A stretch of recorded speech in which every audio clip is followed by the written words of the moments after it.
Buenos días amigos, ¿cómo están? Bienvenidos a nuestros segmentos de entrevistas. Bastante accidentada esta Simón Bolívar, un tráfico horroroso desde el redondel de Carapungo hasta el de Zambisa o el del Inca, como lo conozcan. Imposible pasar por allí, había un tráiler de enormes proporciones varado en plena cuesta. Dos policías de los que yo pude ver tratando de direccionar de alguna manera el tráfico, gente desesperada que te rebasa, que te pita, que se te va encima, en fin, terrible, pero ya estamos aquí amigos, para saludar con José Sánchez, infectólogo y docente de microbiología de la Universidad UTE, que se encuentra ya con nosotros vía telemática. ¿Cómo está, doctor Sánchez? Buenos días, bienvenido, le saludamos a Alexis Moncayo, quien le habla, Liceni Espinel. Entre este mes de febrero, lo que resta de febrero y más que todo en mayo, Ecuador podría convertirse en el nuevo Dinamarca, y le digo esto porque el presidente de la República espera que para ese mes, para el mes de mayo, Ecuador pueda estar libre de COVID, como en su momento se declaró a Dinamarca, un país que relajó absolutamente todas las medidas y que en el corto tiempo empezó a haber un repunte de contagios y de muertes. ¿Cómo va el ritmo de vacunación en el Ecuador? ¿Es posible esta previsión que ha dicho el presidente de la República? ¿Es realista que en mayo podríamos estar retomando la normalidad, no sé si la normalidad antes del 2019 o esta nueva normalidad más relajada? Doctor, buenos días, bienvenido. Muy buenos días, Licenia. Alexis, muy buenos días, gracias por la invitación. Creo que para poder convertirnos en una marca latinoamericana, pues deben ocurrir varios elementos para que pueda brindarse la seguridad a la población con respecto a la infección de la COVID. Primero, un sistema sanitario muy fuerte, muy de rápida acción, con los elementos e insumos necesarios para una detección precoz. ¿Qué es lo que ocurre en Dinamarca? Bueno, usted lo mencionó perfectamente bien, hubo una relajación en las medidas y durante estos últimos días se ha notado un incremento de casos debido básicamente a nuevos elementos o nuevas variantes. Yo creo que la historia nos enseña a no repetir los errores. Si ocurre una relajación, debemos tener todos los elementos multicausales para evitar que eso se expanda. Haciéndome entender de alguna manera, creo que hay tres elementos que debemos analizar siempre en una enfermedad transmisible, mucho más la COVID. Los huéspedes susceptibles, el microorganismo y el ambiente. En esta tríada, en este conjunto, pues si algún elemento falla, podemos tener lo que menciona en Dinamarca, es decir, volvemos a tener casos que se están elevando, pues ahora vivimos en una aldea global. Lo que ocurre en China, en Europa, en Asia, en América Latina, puede rápidamente causarnos algún tipo de efecto. Entonces, existen varios parámetros para ser más prolijos, diría yo, ser más concienzudos y tener responsabilidad social en que de alguna manera si algo falla podemos tener desenlaces muy abruptos como esto. Si bien el porcentaje de vacunación en nuestro país es bueno, tenemos en otros sitios que el porcentaje de vacunación es de apenas una cifra. Y quizá usted me diga, pero eso está muy lejos de nuestro país. Pues los virus, a pesar de que no tienen vida, tienen la capacidad tan rápida de movilizarse por medio de los seres humanos y causar estragos en cualquier lado. Y el virus tiene la naturaleza de mutar, no se queda quieto, tiene que cambiar, tiene que mejorar. Es como cuando usted saca una llave de una cerradura nueva que al principio no le cabe bien, pero cuando mejora o cuando las limallas se van perdiendo, mejora el ingreso al ser humano. Así que si algo bien es cierto es que el virus sigue mutando, sigue dando opciones para diseminación, así que hay que estar muy alertas en ese sentido. Doctor Sánchez, ¿cómo está? Muy buenos días, bienvenido. A ver, a mí me genera mucha preocupación el anuncio del ya no uso de mascarilla a partir de tal mes, porque he visto casos de ciudadanos que incluso con la tercera dosis se han contagiado. Entonces, Claro. ¿qué tan preparados estamos? Y usted lo acaba de decir hace un momento, o sea, el virus está mutando permanentemente, pasa en cualquier parte del mundo, han llegado esas variantes de acá al Ecuador y ya vimos lo que sucedió, por ejemplo, en todo el mes de enero. Entonces, ¿estamos o no estamos preparados para llegar a un momento en que ya, relajación total, saquémonos nomás las mascarillas, dejemos de cumplir las normas de bioseguridad, lo del distanciamiento físico y de tales? ¿Estamos listos para eso? No, no estamos listos para eso. Yo creo que un error de los seres humanos en general es solamente apostar a un solo caballo ganador, cuando en realidad la situación es un poco más compleja. No podemos depender solamente de la vacunación como panacea para salvarnos. Debemos tomar varias medidas para que esto se vaya perdiendo conforme avance en el tiempo. Es decir, pensemos por favor que cada elemento de protección es como un sedazo, como un tamiz, como un elemento que va tratando de cortar el ingreso del virus. Entonces, si yo pongo un tamiz que sería el lavado de manos, un tamiz o un sedazo que es la distancia, otro que es no conglomerarse masivamente, otro que es la vacunación completa, otro que es proteger a las personas susceptibles, otro que es una detección oportuna de los casos, otro que es un seguimiento. ¿Qué estamos haciendo con todos estos tamices, cada una de estas capas? Pues tratando de contener que el virus llegue a la población vulnerable y que tengamos nuevamente brotes amplios, ¿no? Entonces no es ser reaccionista en que, bueno, yo ya me vacuné dosis completas o incompletas, pero con eso obtuve por poco la inmortalidad. No, no es así. Debemos, por favor, tener todavía algunos elementos con su respectivo valor para protegernos y también, estimado Alexis, no ser vector, no ser cómplice, no ser quien lleve el virus a otras personas o familias o grupos vulnerables. Eso por un lado. Incluye ahí dos cosas, creo yo, la responsabilidad social y la responsabilidad en cuanto a protección. Ahora, hay otro elemento que también usted lo mencionó muy bien, es el sistema sanitario. Es decir, nuestro país, si bien es cierto, enfocó muchísimo en la vacunación, que es un elemento importante, necesario, fundamental, también debemos hacer otro esfuerzo en hacer una vigilancia, es decir, un seguimiento de cómo está nuestro país. Quizás sea también muy simple, muy reduccionista decir, bueno, no tenemos casos porque no se hacen pruebas o no sabemos variantes porque tampoco se realiza una vigilancia molecular. Creo que ahí apuntaría un aspecto importante que se pudiera sugerir a las autoridades.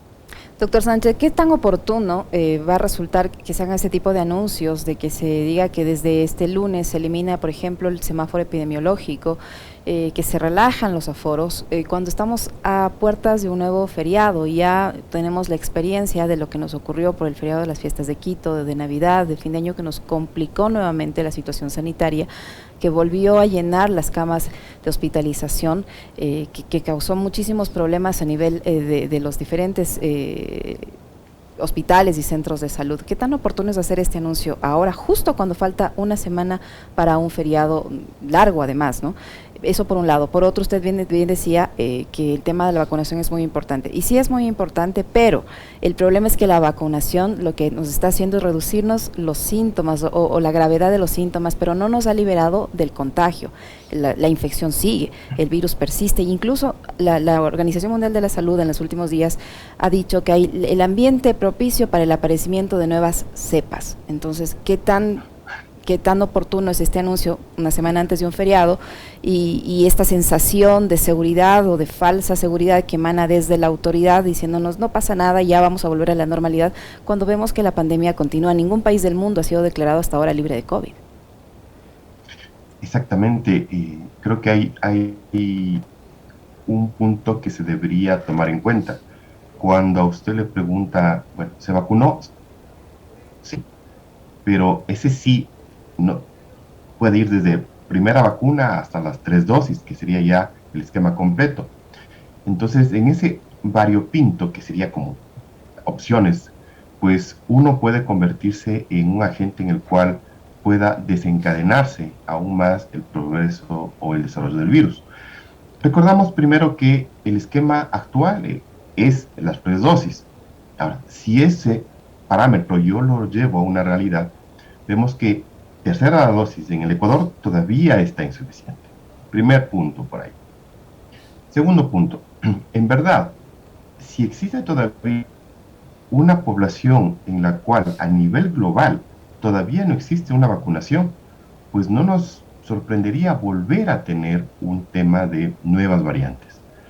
Porque usted me dirá, no sé mucho lo que pasa en África o en el sudeste asiático, pues tampoco nos imaginábamos hace 2 años que un virus que probablemente nació en Asia, muy probablemente nació en Asia, llegaría a causar catástrofe sanitaria a nivel global. Entonces, estamos todavía viviendo en esa pequeña aldea global. Lo que ocurre en algún sitio donde la vacunación es escasa es un caldo de cultivo increíble para que la mutación del virus se dé.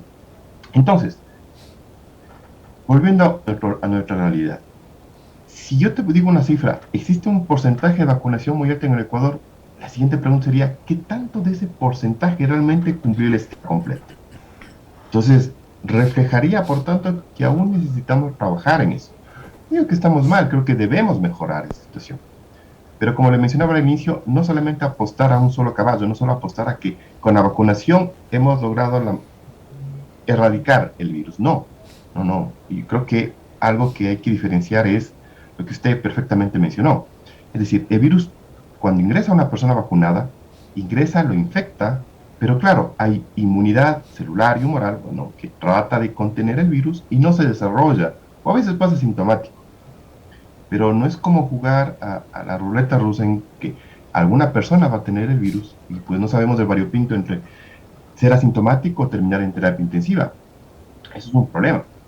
En ese sentido, si yo le doy a usted la idea de que tenemos un porcentaje, vamos a flexibilizar las medidas, a no utilizar mascarilla, pues lo que te hace pensar es que realmente estamos en una zona en la cual eh, estamos encerrados, somos una población cautiva, en el sentido de que no podemos tener más relación y por lo tanto estamos 100% vacunados, 100% con distanciamiento, con medidas de higiene, porque claro, mientras más vacunación, menos nos olvidamos del distanciamiento, menos nos olvidamos del lavado de manos.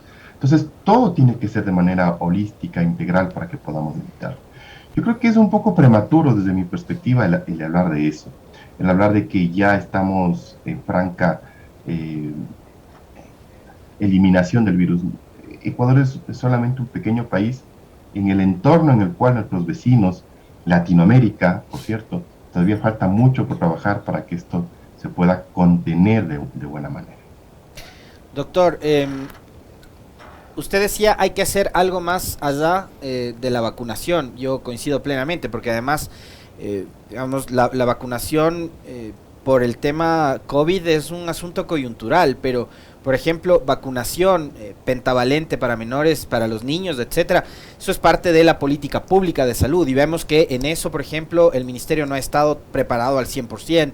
Vemos que hay escasez de medicinas para atender enfermedades catastróficas. Hemos visto a familiares de pacientes de cáncer protestando afuera de los hospitales públicos por la necesidad de medicinas que no las hay. El presidente dijo en diciembre voy a comprar, resulta que compró y nada que ver. Entonces,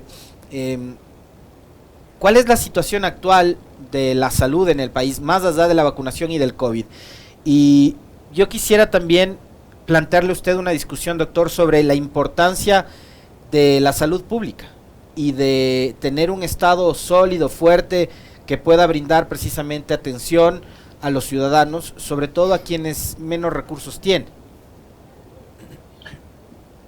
Bueno, permítame expresar, realmente yo creo que voy a tratar de combinar lo que me dice Alexis. Yo creo que las pandemias y las enfermedades que atañen a la humanidad no se las vence en terapias intensivas, no se las vence con los super, mega, hiper especialistas. Yo creo que las pandemias a nivel global se las vence desde la atención primaria en salud.